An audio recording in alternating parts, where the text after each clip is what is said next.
Hello, buddy. Welcome back to Tin Man's Core Channel. I'm your host, Jeffrey Tin Man Taylor, and today I'm reacting to my third and final Shiny Gold Tales video for you guys, and this was titled Three True Horrifying Airbnb Horror Stories.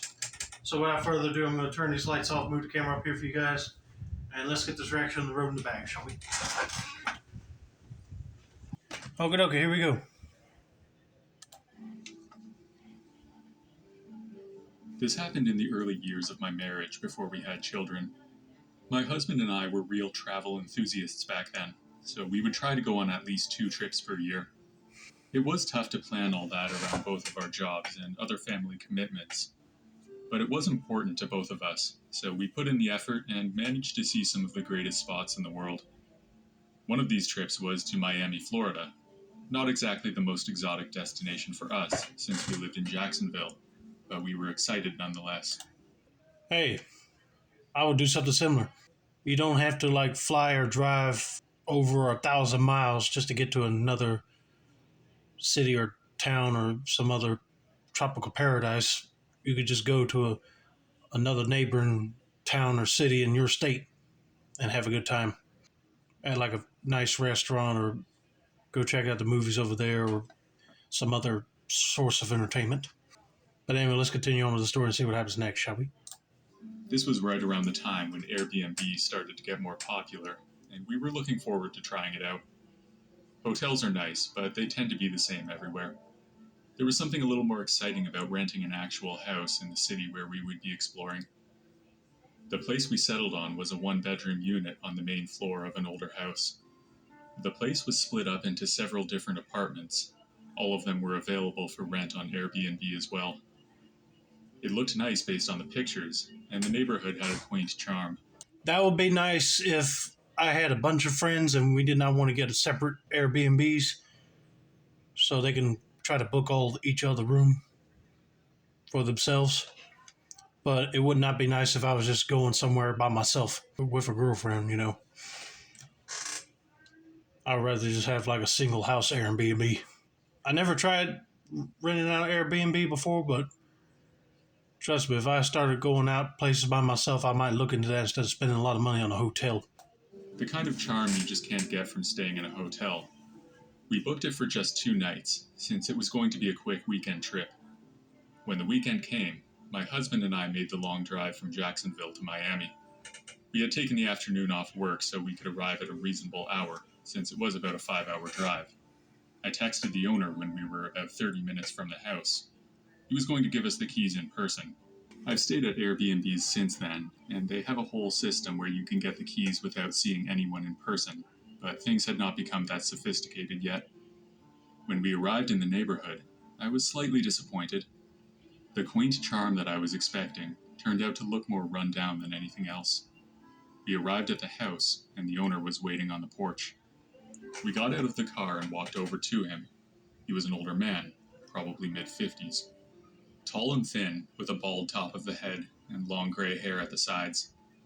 At least a few days' worth of stubble was on his face, creating the beginnings of a gray beard.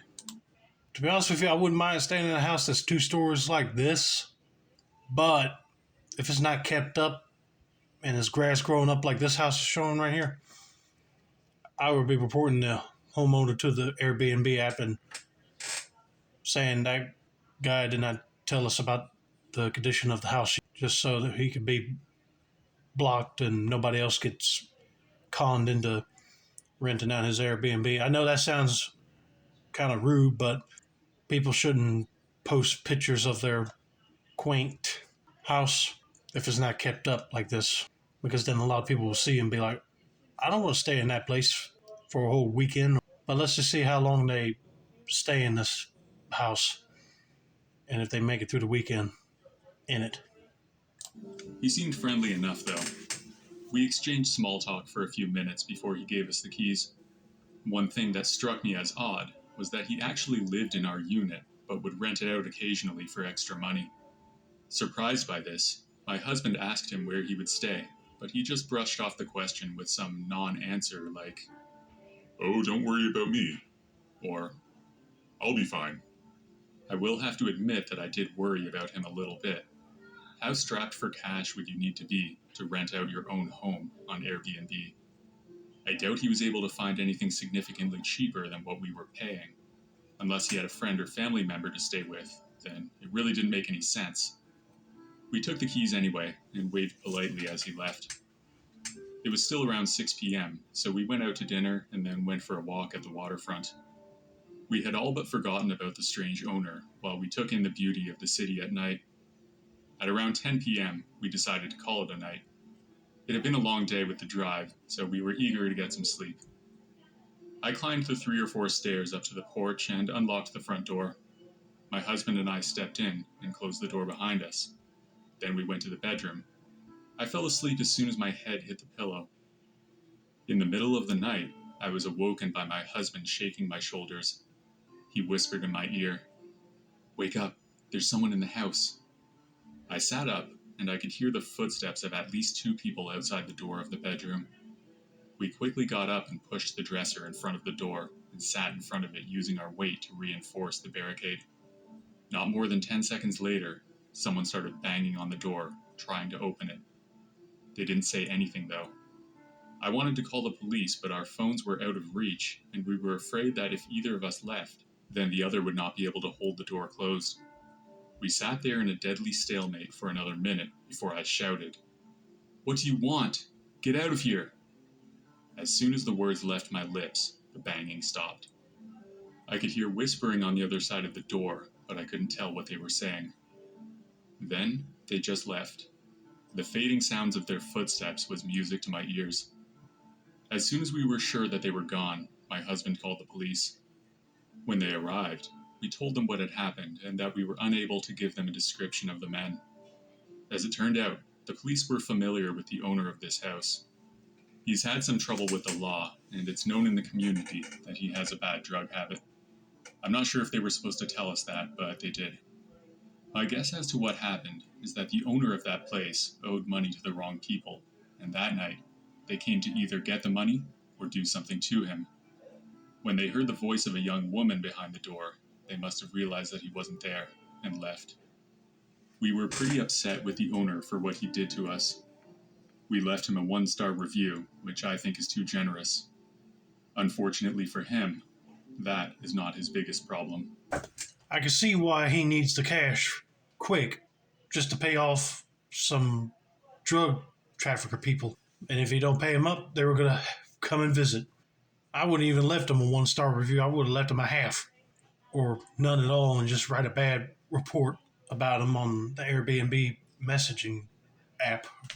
But man, I'm just glad that they were able to get out of there when they did. And next time they want to try to go to Miami or somewhere else, look at the pictures fairly good and see how many star ratings each property has.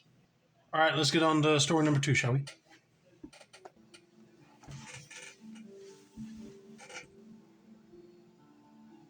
I used to have a 2-bedroom apartment with my best friend from college. It had been a few years since we graduated, but we were still living together in the place that we shared while we were studying. It was in a great location in the downtown core of the city where we lived. Unfortunately, our friendship eventually deteriorated for reasons I'd rather not get too deep into. Let's just say that we let a girl come between us. It's a shame when things like that happen, but it did cause the end of our relationship as friends and as roommates. Therefore, he decided to move out. This left me with a 2-bedroom place that I could not afford on my own. I considered getting another roommate, but once I started looking into Airbnb, it seemed like the better option. I did the math and found out that if I kept the room rented half the time, I would bring in more money than having a full-time roommate. This would mean a little more work on my end. I would need to make sure that there were always clean sheets and towels for my guests. I also figured that I'd have to be a little tidier than I'm used to, otherwise I might get a bad rating. However, I also figured it would be exciting to have a new roommate every couple days. If you have a spare room and you need the extra cash, you might as well rent it out, but you always got to check who would want to rent the room, because sometimes you might accidentally bring in the wrong crowd of people and they might be on drugs or involved in some gang related stuff and they're just using your spot as a hideout. Me personally, if I was renting a room out, I'd be asking for either recommendations or something sort of like a resume for a job, but not for job purposes, like just saying why you'd be great as a roommate and you're going to keep the place tidy, like, some sort of a mind quiz just to see if they are trustworthy, that is. There might be some interesting people coming through. Maybe some travelers from other countries. It could be fun. I set up my profile on the site and uploaded several pictures of the apartment. It wasn't long before people started booking the room. That was not surprising because I had set the price a little lower than what others were charging in the area. Things were great for a while. I had some wonderful experiences with several of my guests. One was a backpacker from Australia, and he was a lot of fun. I was 24 at the time, so I was still into the whole party scene. However, things took a dark turn when a new guest moved in. He arrived on a Sunday morning. I'd gotten up early to do a load of laundry and get the room ready. At around 10 a.m., I heard a knock at the door. I opened it and was met by my new roommate for the next few days. His name was Jeremy, and he was a few years older than me. 30 years old, I think. He was a normal-looking guy. Average height, short hair, and a few tattoos. His clothes were dirty, and he seemed to need a shower, but it was not unbearable. One thing that struck me about him were his eyes. They had a look like he was always angry. Even though he was smiling, his eyes told a different story. I didn't think much of it at the time, but looking back now, I wish I had. We made awkward small talk for several minutes before I showed him to his room. As soon as I left him alone, he closed the door and didn't open it for the rest of the day. Over the next few days, I didn't see much of Jeremy. He seemed to sleep pretty much all day and night, only leaving to eat and use the bathroom. He was cordial when we crossed paths, but I did find his presence unsettling. It seemed like he was hiding something. However, it was none of my business. He would be leaving soon, so I figured the best course of action was just to wait it out. You would think that if you waited out to the point where he's about ready to leave, things would go smoothly. That's not usually the case. If people are just giving you small talk and they just walk into the room and close the door and don't come out unless they were either eating or using the bathroom, then that's not okay. I'll be having alarm bells going off in my head at that point. And if you have a friend that's either a police officer, deputy sheriff, or private investigator, I will wait until you know that person's not listening. Either call or meet up with them somewhere and tell them about this person you have renting your room and see if they could dig any information up on them. And if they turn out to have a criminal record, then I'll be concerned. But I don't know what's going to happen here. I don't know if he's a criminal or a drug user. So let's just see what happens with this guy. And hopefully nothing don't go downhill from here. Yeah, I might even get a good review, I thought. On his last night, Jeremy was in his room like usual, and I was in the living room. The news was on the TV, which I was half watching while scrolling through Instagram on my phone. I happened to look up at the television when the news reporter was talking about an armed robbery that took place earlier in the week on the other side of town. It was a pretty serious crime because somebody was actually shot. My stomach dropped when they showed a picture of the main suspect. It was Jeremy. Worried that he might have heard the report from his room, I quickly changed the channel. I sat in a state of panic for several seconds, trying to organize my thoughts. Then I grabbed my phone and left the apartment immediately. The most important thing was for me to get away from him, then I could call the police. I walked down the street several blocks and dialed 911. Within 5 minutes, my apartment building was surrounded by 5 or 10 police cars. I stood on the other side of the street watching as they escorted Jeremy into the back of one of the police cruisers. For a split second, he noticed me, and we made eye contact. His glare tore through me and actually made me regret calling the police. I followed the case through the news and found out that Jeremy got 5 to 10 years in prison. A light sentence for what he did, in my opinion. That's 5 to 10 years before he's out on the street again. There's no doubt that he knows what I did. Terrified every day of what he might do when he's free again. Hey, I would be too. He gives you a cold stare like he's mad that you walked outside and called the police on him. But hey, if he did not do that armed robbery, he wouldn't have been caught. That was his dumb mistake. And also killing somebody, I would have gave him more than 5 to 10 years. I would have gave him either 30 to 45 at least.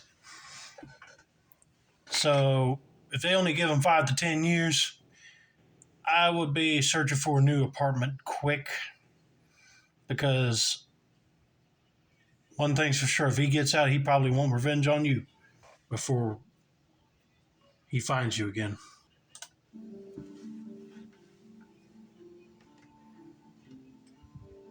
My family and I rented a house on Airbnb for an out-of-town wedding a few years ago.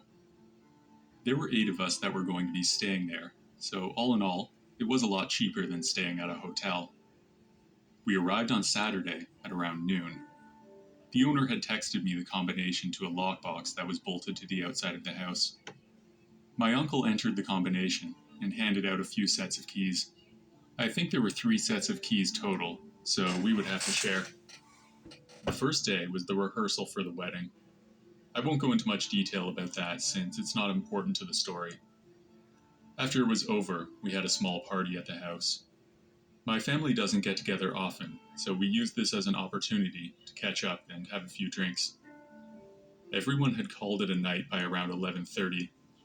It was a long day. Some of us had a long drive and were up early to make it there on time.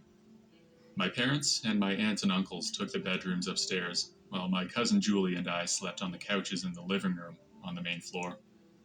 I had set my alarm for 8:30 a.m. the next day, since there was quite a bit of work to do before the rest of the guests arrived. I woke up the next morning, my alarm ringing. I could hear people walking around in the house. I reached over to my phone and turned the alarm off. That was when I noticed how aggressive the footsteps sounded on the floorboards upstairs. It sounded like someone was angry. At first, my thought was that someone had gotten into a fight. My parents never fight, but I don't know all my aunts and uncles that well, so maybe. That was what I thought until I reached over for my backpack, and it was gone. Someone had taken it. Just then, my Uncle Jerry stomped down the stairs and burst into the living room. "Mike, Julie, call the cops. We've been robbed," he shouted. I reached over and grabbed my phone, then dialed 911. I also texted the owner of the house to let him know what had happened. He lived close by, so he drove right over. The police arrived not long after. The owner actually had an exterior camera that was on a motion sensor, so he came prepared to show that to the police. A few of us gathered around his phone and watched as 2 dark figures casually walked up to the door at 2 a.m. and opened it. He had a key. We figured that a previous guest had copied the key and kept it in order to rob future guests. Not the smartest plan, in my opinion. The owner said that he recognized one of the guys and gave his info to the police. This led to his arrest several days later, and we did actually get our stuff back eventually. The wedding, however, was pretty awkward. None of us had our suits or dresses since they were stolen at the time. We went anyway in plain clothes. There was no sense in letting this ruin the occasion. Creepy as it is to think of that guy lurking around the house while we were sleeping, the pictures from the wedding actually are kind of funny. Out of all the things that I heard people like to steal from other people in houses, that is the most bizarre thing I ever heard. Someone stealing wedding clothes, like tuxedos for the men and dresses for the bridesmaids. Why? You would think that they would be just stealing watches and stuff. And also, they took the backpack of that person that was telling the story. I don't know why they need that. Thinking they could make a few bucks off it, but that's just stupid. But thankfully, the homeowner had a camera and was able to identify one of the guests. But I cannot believe that they took his key, made a mold, of it and reproduce that key just to get inside the house to rob people. That's mind-boggling. But thankfully they didn't know about the camera outside, because then they would have took the time to break it and they wouldn't have been caught. But thankfully they did get their stuff back and they were able to continue on with the wedding that they were going to, even though it might have looked weird for them wearing regular clothes. But I know the other guests and the bride and groom understand that they were robbed, so you have to make do with what you have. But anyway, I hope you guys enjoyed this video. Don't forget to like, subscribe, turn on those post notifications for more Shining Gold Tales reactions like this. This has been another successful installment of the Tin Man's Quarter channel. I'm your host, Jeffrey Tin Man Taylor. I said that's a wrap, and have a nice day, y'all.